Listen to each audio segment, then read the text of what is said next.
You're listening to the ESO Network, your station for all things geek. Hi, I'm Joe Heath. Oh, are we doing NPR voices? Sure. I'm Toni Heath. And this is the Watch-A-Thon of Rassilon. I like it. Yeah? That's going to be the whole vibe of this episode. You have to do the whole summary like that. No.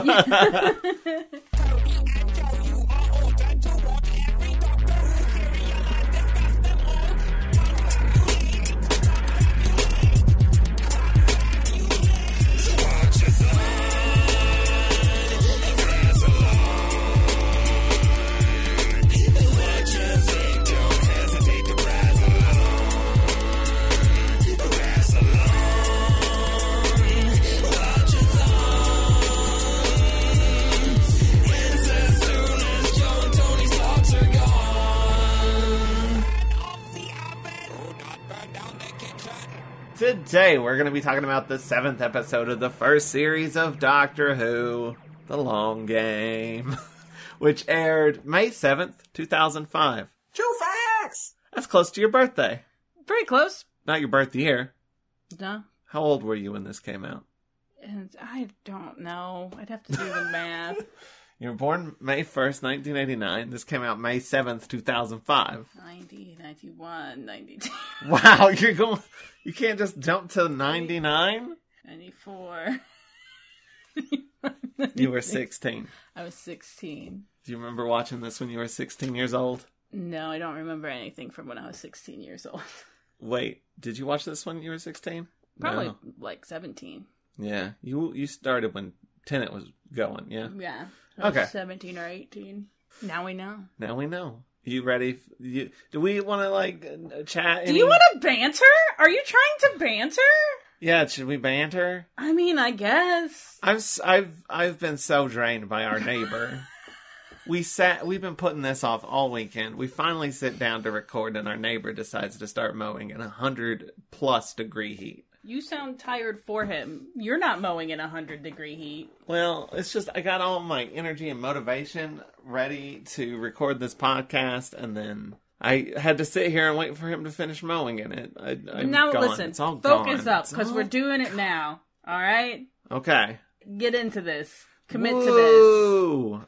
I'm excited about the long game. This is the most excited I've ever been about the long game. You know what? I'm going to say it. Okay. Might be the worst episode this season. Yeah. I actually prefer the 42-parter, I think. Really? Yeah. I'd watch it again before I'd watch this again. I continually Is that a hot take? Forget what this episode's about. But why don't you give us the summary? Alright, here we go. The long game. The Doctor, Rose, and Adam arrive on a space station orbiting Earth in the future. Rose attempts to impress Adam with stuff the Doctor told her. He passes out. But though this future is impressive to Adam, the Doctor is confused about why it's not even more advanced. Soon, they all learn that this place operates as a news broadcasting station. While the Doctor and Rose investigate further, Adam goes on a side quest to get brain surgery so he can download a bunch of future knowledge. The Doctor and Rose eventually uncover that people who get promoted at this place wind up dead and working for the editor, played by a frosty Simon Pegg. The editor works for the ceiling monster, and they're up to evil. Say his name. The mighty I can't even say mighty. The mighty Jagrafess of the Holy Hadrajassic Maxarodenfro. God. I almost got there. Doesn't feel right, but... The mighty Jagrafess of the Holy Hadrajassic Maxarodenfo. I said it. That's the ceiling alien. Or ceiling monster. The editor gets info about the Doctor from Adam's brain implant, but one of the people on the station, Kathika, shuts everything down and explodes the ceiling monster. The Doctor and Rose do almost nothing. Adam is sent back home and given a stern talking to. Then his mom sees his brain hole. I guess I do have to say. Yeah. Adam is shittier than I remembered. Like, Matt and I complained for a very long time in the last episode about Adam and how much of his getting in too deep and getting left at home is motivated by the Doctor's jealousy. And, yeah, he was a little shittier than I remember. Like, he's definitely motivated by, like, greed and less by wonder, and that's kind of a whole thing. Also, like, I feel like the Doctor wasn't really jealous at all at any point. He definitely is a little bit. I mean, he's like, he gives Rose some pointers, like, here's some stuff you can do, and then she does it to impress him. And then he's just kind of a dweeb. And the Doctor's like, look at him, he's a dweeb. And she's like, yeah, I know, I fucked up. She basically says that in the opening scene. That definitely happened. Because the Doctor's like, he's your boyfriend. And she's like, not anymore. But yeah, like, honestly, Adam's not even really with them for most of this episode. No, but I do think that's part of what's always bothered me, is that they're kind of like, okay, go. Mm-hmm. And it's like literally one of the things the Doctor says is like, no, you need to let go and make mistakes. And it's like, and then he does. Really bad one that almost kills the Doctor, but yeah. What I'm saying is, he is put in a very weird circumstance with very little guidance. That's true. He does say that at the end too. Like, this is your fault. You were in control of me or whatever. Which is also watching for me. Weasley. Yeah. I mean, at no point does he actually fully understand, like, his own responsibility for his own actions. Like, it's difficult because I do want to be like, yeah, you shouldn't have been placed in that situation. And also the fact that you can't recognize, even now, your own responsibility for your own actions. Well, that's bad. Yeah, here's what I'm going to say. Honestly, all three of them kind of seem like dicks in this episode. Especially in the last scene where they leave him. He's like asking Rose for help and she just gives him this like look like, fuck you, and then just leaves. It seems unnecessarily rude. I mean, I think the idea is that like his actions did almost directly cause them to get dead. That'll happen next episode. Like, but yeah, that's, I know, but still, it seems like they're just, like, okay, like, the Doctor's angry, but, like, Rose just seems like, I don't know, just rude. I don't know. She doesn't seem angry, she seems more, like, weirdly cocky. Well, yeah, because she's been picked. Yeah. Because the Doctor is like, I only travel with the best, I have the best. And so that is what's weird about it, is that the vibe Rose has is of someone being like, yeah, I'm the best.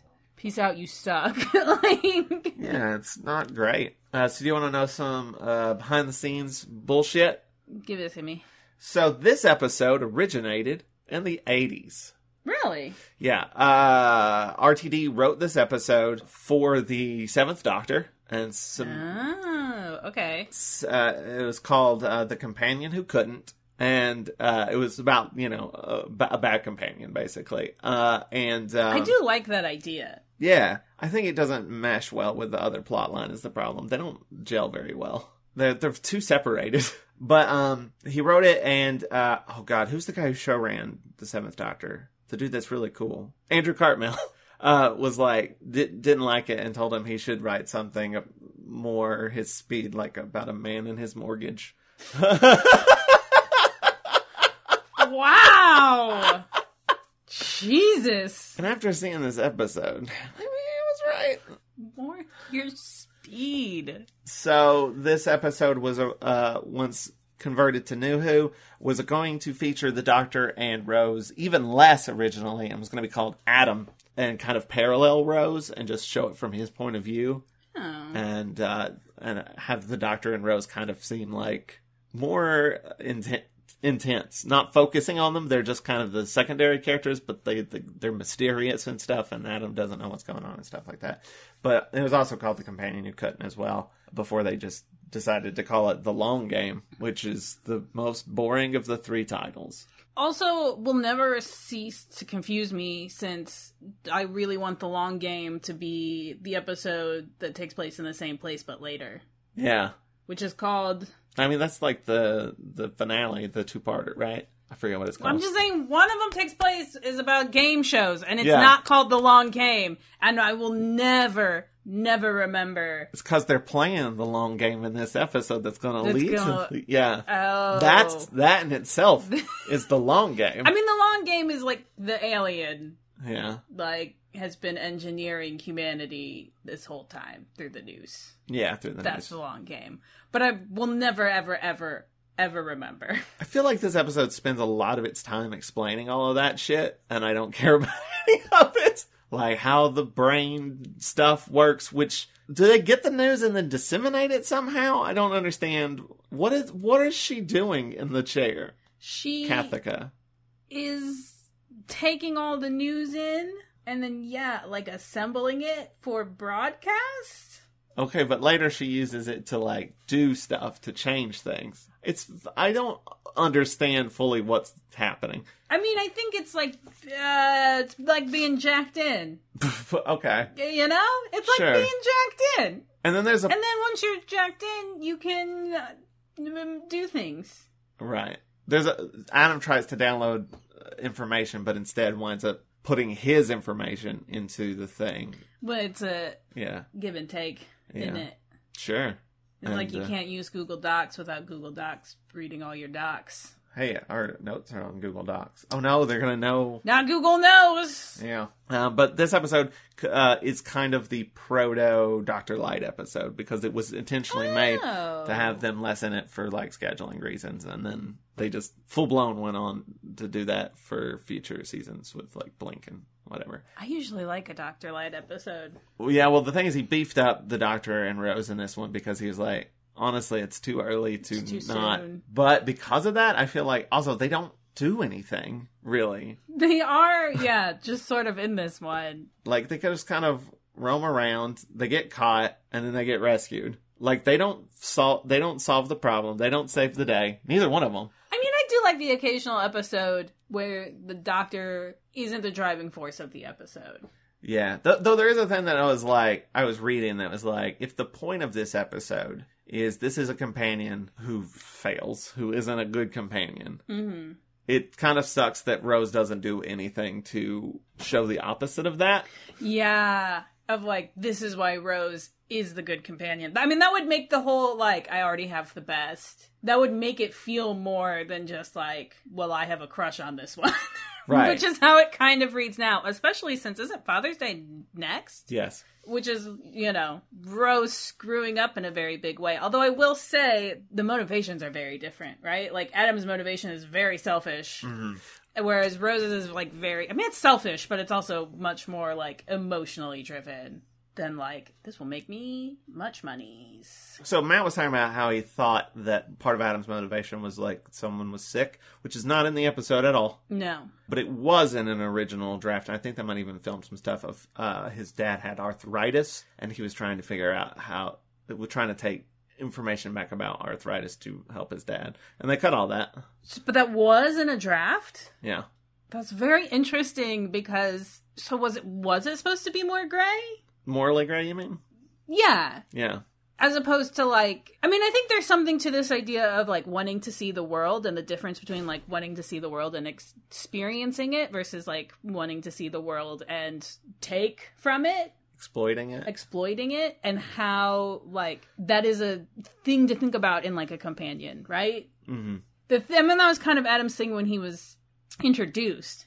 Is he's introduced in this episode about wanting to see the world and wanting to see space, and you have Van Staten who's what do they say, no, he doesn't, he wants to put it all underground and catalog it and control it and own it. Mm-hmm. And even though it seems it's coming from a very similar space of we need to go explore the universe, it's not, it's I need to control the universe.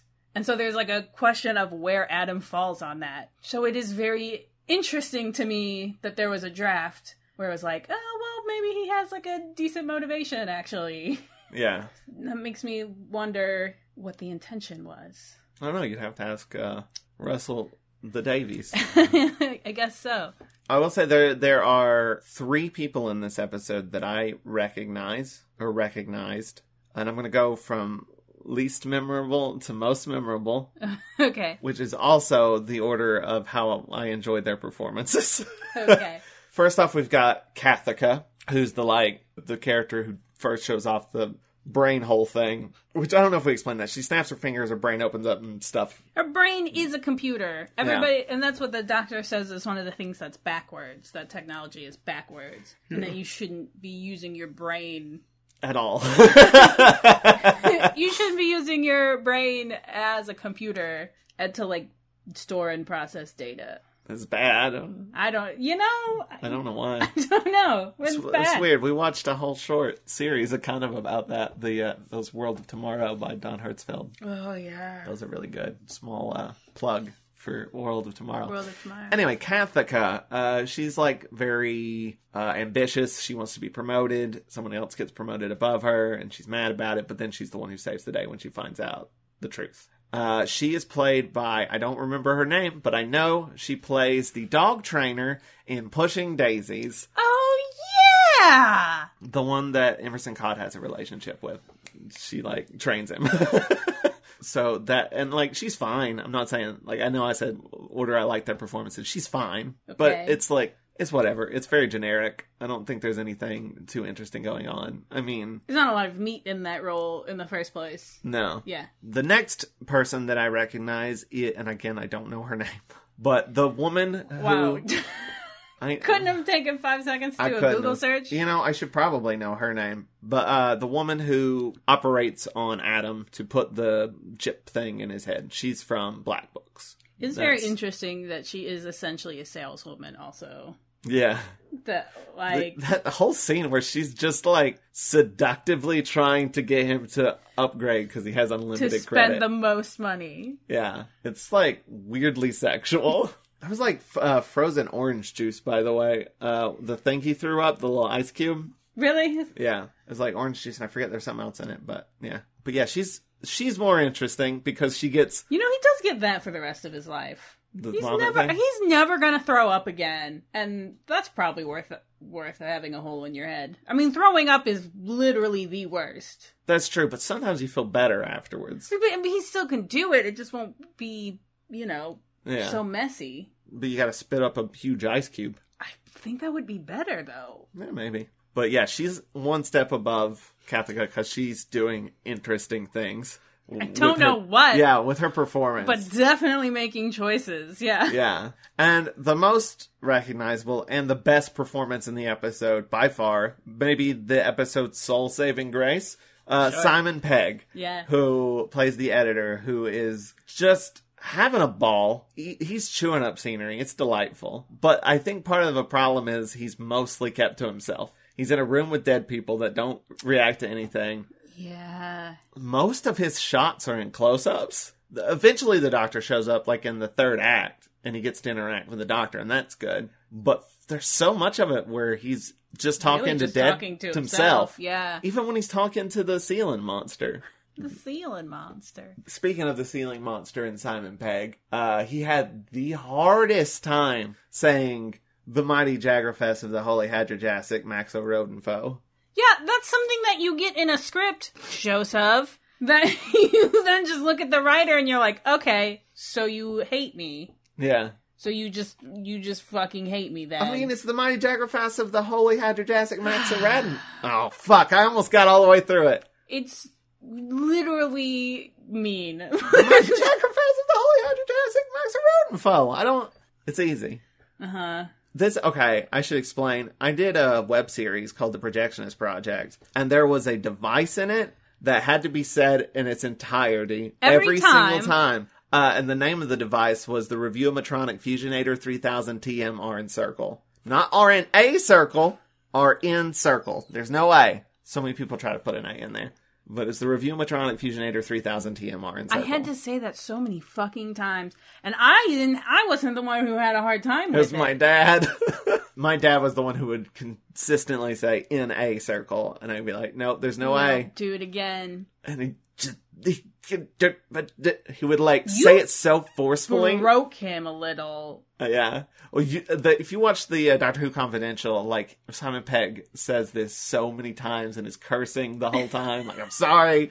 And I believe he doesn't even fully say it, and they cover it up with the monster, the ceiling monster making noises to cover up the bits he fucked up. He never got through it. Yeah. He kind of gets it, and they just kind of roar over the bit he kind of fumbles over. It's no Raxacoricofallapatorius, I'll tell you that. That's true. It's the mighty Jaggerfest of the Holy Hadrajassic Maxo Rodenfoe. Did you actually do it? Yeah, I didn't look at it. Nice. The mighty Jaggerfest. Oh, shit. The Mighty Jaggerfest of the Holy Hydra... Shit. I tried to do it without looking. Okay, I'm going to do it without looking. The Mighty Jaggerfest of the Holy Hydrajasic Maxarodenfoe. What do any of those words mean? He's mighty. Yeah. He's a Jaggerfest. Yeah. Of this holy order called the Hydrajasic Maxarodenfoe. I guess. So do you want to talk about... Okay, do you want to talk any more about Simon Pegg? What did you think of Simon Pegg and his bleached eyebrows? No, I don't have any strong feelings or opinions about Simon Pegg. He did think it was weird not being able to see his eyebrows because they were bleached. He thought it was weird. Yeah. He looks cool, though. He does look cool. Oh, he's also got bright blue contacts, and it's not his first experience with Doctor Who. He was in a Big Finish before this. We've actually listened to it. I don't know if you remember it. Which one? It was a Mark Gatiss one it was like aliens were invading during the War of the Worlds broadcast. Oh, yeah. I vaguely remember that. Honestly, the only audio that we listened to that I really, really remember is the Christmas one, because it's really good.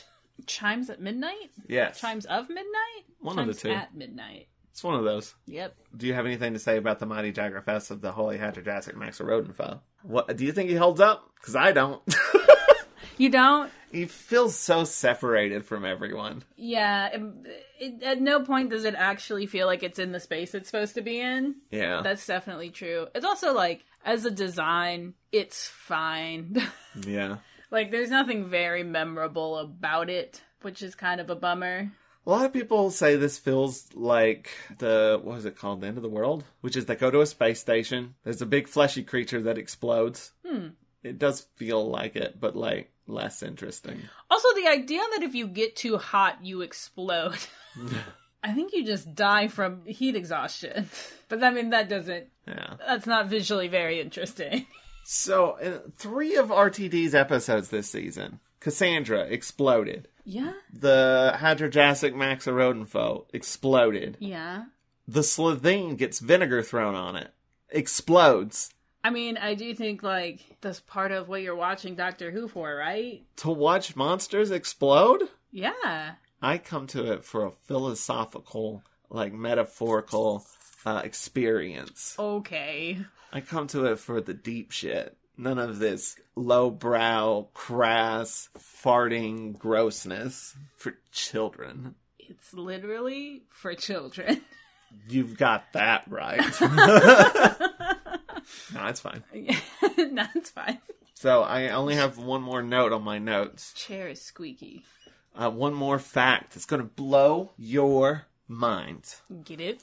So, Adam Mitchell, yeah? Yeah. He's a character. Yeah, pretty important character of the episode. Before RTD wrote for Doctor Who, he wrote children's programming. He wrote for a soap opera called Children's Ward. There's a nurse on it. Okay. The nurse was named Sandra Mitchell. Okay. She was played by Judy Holt. Is this going somewhere, or are you just telling me a bunch of unrelated facts? No, this is all going somewhere. Okay. So follow me. RTD wrote for Children's Ward. Yeah. There was a character named Sandra Mitchell. Okay. Played by Judy Holt. Okay. At the end of this episode, Adam Mitchell returns home, and his mother comes in, and she's played by Judy Holt, who played Sandra Mitchell on Children's Ward. That is the same character. It's the same universe. RTD has said that everything he writes is set in the same universe, apparently. Of course he said that! Now we gotta watch Children's Ward. Joseph. We gotta go back! We gotta go back! Joseph. Uh-huh. No. So we'll be starting with Children's Ward, Episode 1. There's only 143 episodes, 12 series. Ran from 1989 to the year 2000. That's a British children drama series. Set in the fictitious South Park Hospital. Well, we only have to watch the ones that RTD wrote. Well, I think we need the whole thing for context. Oh, God damn it. We gotta know about Sandra Mitchell and her importance to Doctor Who. She was seen as a strict nurse, but we see a softer side as the seasons progress. Oh, this is fascinating. We gotta watch it. Anyway. Oh, and read the novelizations? No. There are novelizations of soap operas? I don't know if it's necessarily a soap opera. I just read the description of that character. It's definitely a soap opera. Yeah, but it's for children? It's a kids show. It's a kids soap opera. It's a what? British children's television drama series. But it is a soap opera. I guess so.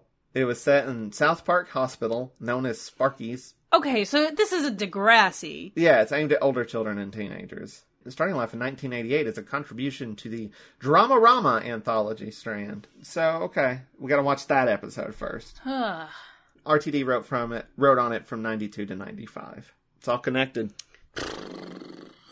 How do you feel about that? Exhausted. Exhausted? Exhausted. We gotta watch it though. That's our motto. That's our creed. No, it's not.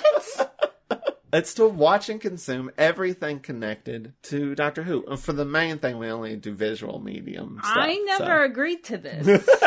You didn't agree to the Watch-A-Thon of Children's Ward? No, I did not. Fine. Well, anything else you want to say about this episode? I want to talk about Sandra Mitchell. And how she's a fascinating character. Why do you think you feel the need to complete everything? No, we should talk about this episode. I kind of want to drill down into this for a second. I don't really want to watch Children's Ward.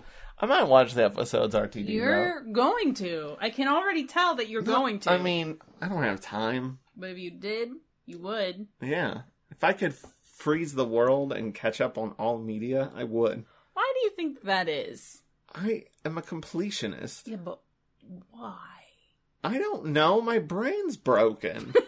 Why don't you want to? Because I got other shit to do. I want to watch the same show over and over again. You want to tell people about your current obsession? No.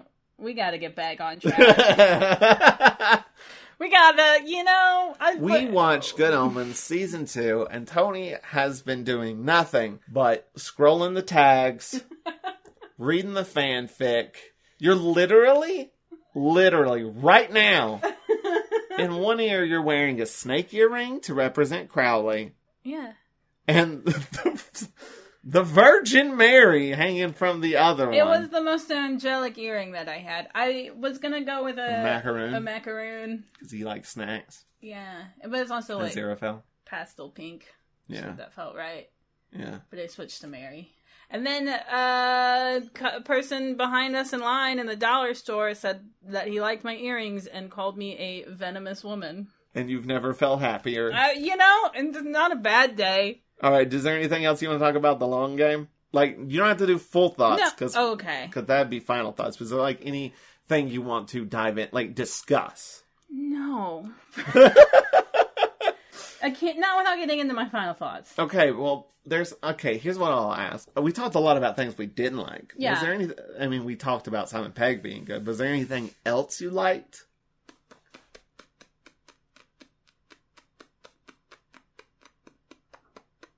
Here's the thing, it's not even that I didn't like it. It's just that it's fine. It's fine. Yeah. No. It's much harder with episodes that are just fine, because then it's like... There's just nothing there. It goes. I don't have any strong feelings to talk about, because you don't have any strong feelings. I am trying to think of something that, like, stood out to me as being like, that was a really good line, that was funny. I liked the bit where Rose gets a drink and it tastes like beef. Yeah, he's like, what flavor? And just like, beef? That's pretty funny. That is good. That's pretty good. I like the ideas at play here. I guess I could say that. Mm-hmm. Like, I like the idea. I mean, this is one that's kind of about travel. Uh-huh. Which, it's about the media as well. Yeah. It's about information and information manipulation.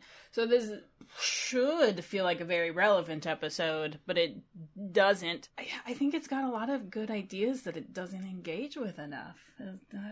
I think that's because it's trying to do two things at once, which is one, because this was written in the 80s. Yeah. Around when, like, Paradise Towers came out. So I feel like it's trying to do something in that realm, but it's also trying to do this thing about Adam, and it's too much, and neither one are focused on enough. Yeah, those were kind of my final thoughts, so I was trying not to say. Well, there's another thing I wanted to say. There's an update. We have an update, a Bad Wolf update. This actually also has another piece of information with it. So they're showing the stations that are this Satellite 5, which I don't even know if we ever said it was called Satellite 5. It's called Satellite 5. It is the same satellite that the... Yeah. Okay. They take it down and there's no news, so then it becomes all like reality television, game show television. But one of the networks is Bad Wolf TV, which is currently showing the news that the face of Bo is pregnant. Pregnant? Pregnant. Can face of Bo get pregnant? How does that even work? I'm glad that the listeners cannot see that. Patrons can, though. So, do you think the face of Bo's got a kid out there? What does that even look like? That's a great question. Here's the thing, it's never been confirmed, I don't think. That it's Jack. Yeah. Does Jack got a kid out there? I mean, that sounds like Jack. Jack has a couple, like... Okay, but, like, this one he gave birth to. Yeah? Yeah. So it's like one he'd know about. Yeah, all I'm saying is he's got offspring all over the place. Sure. This isn't probably that unique of an occurrence. Fair enough. I'm out of things to say. You want to take an ad break? Yep. Okay. Ad! For over 6 years, the 42 Cast has worked to provide panels discussing topics from every corner of the geekosphere. Continue with us as we count down to episode 200 and try something a little different. Celebrity guest contributions. Yes, Emma Dumont from The Gifted is partnering with us to talk about science, movies, and so much more. You can only find this great content on the 42 Cast. It's your ultimate answer to fandom, geekiness, and everything. And we're back! Welcome back. Tony, you know what we do now? I sure do, buddy. What do we do now? This bit. Cool, that's done. What now? Don't you wanna... Tony, Don't you wanna ask me? What do we do at this time in the podcast? Don't you wanna ask me what time it is? What time is it? It is 6:48 p.m. And what do we do after we do this bit? We do final thoughts. Okay, cool. Why are you whispering? I don't know. I'm taking it back to the beginning of the podcast when I was very soft-spoken. No. Final thoughts. What are your final thoughts? You literally made me tell you my final thoughts before it's final thoughts time. And I was like, whoa, I don't have very many thoughts, so let's pump the brakes. Yeah, this is a fine, it's just fine episode of television that has a lot of interesting ideas that I don't think come together in a cohesive way, and that's okay. It happens sometimes. I don't have any strong opinions and continually forget that this episode exists. The end.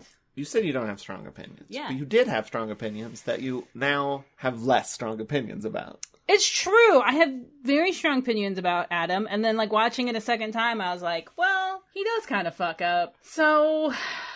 It's also not just that he fucks up, it's that he's like, well, actually, this is your fault. And while, like, I don't disagree, there's never a point where he, like, accepts his own responsibility. Like, okay, yes, but you're the one who did it. Yeah. And he's actively being deceptive the whole time. The whole time. And I do think part of it is that it's, like, followed right by Father's Day, and so you're like, well, Rose just fucked up in, like, a big world-ending way, but that's fine, yeah. I guess. Though, hers is more about saving a life than... personal gain, But it's her dad, so it is kind of personal gain. Oh, yeah, it's still selfish. I don't know. I guess, like, the one strong opinion I did have about this episode, and now... am like more ambiguous about, and so now I'm like you went from being passionate about one particular aspect being like, you know what, whatever. That's a little more complicated than I realized. I'm just gonna walk away from the whole thing. And it being more complicated makes it a little less interesting somehow. That's my big problem. I think this episode is just boring. Yeah. It's very boring. It's the first episode this season that I was like, It's still happening. this is still going on. Kind of a slog. There's just a whole scene where a woman walks through the snow. Yeah.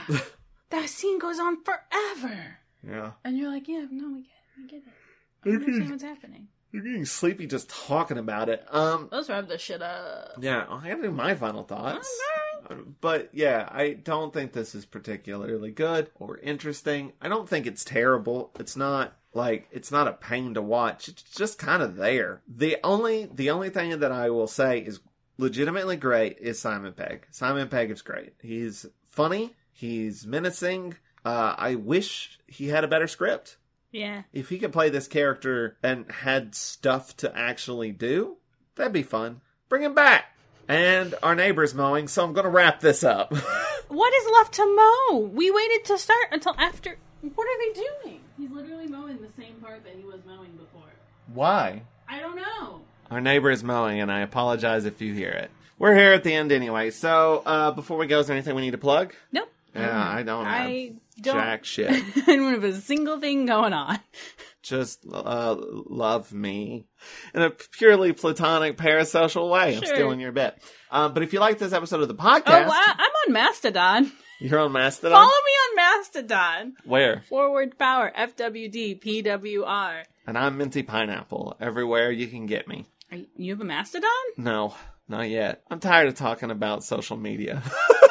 Okay. If you like this episode of the podcast, check out more on Watch-A-Rassilon.com. You can also find our podcast, our Patreon, and more at Linktree/Watch-A-Thon. I also want to give a special shout out to Vince and EL for providing us with our amazing theme song. Thank you, Vince. Check out more of their music at vinceandel.bandcamp.com. And tune in next time when we talk about Father's Day with returning guest Christine Cherry, her first of the New Who, and first-time guest, my literal dad, Brad Heath.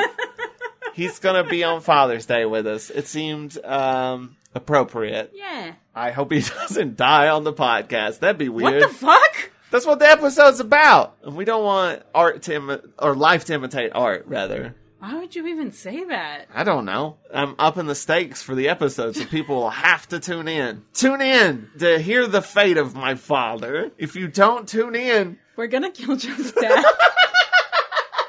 You don't listen to this episode. We're just gonna shoot my dad. Really affects you a lot, and other people not at all. Not at all. His work would be very upset. Maybe my mom. But until next time, keep calm and wrestle on. Goodbye, and I love you in a platonic, parasocial way. Don't make me shoot my dad. The mighty Jaguarfess of the Holy Hundred Jurassic Max. I call him Max. This has been a broadcast of the ESO Network. Be part of the crew and help support our shows by donating to our ESO Patreon or by shopping at the TeePublic store, which can all be found at www.esonetwork.com. The ESO Network, your station for all things geek.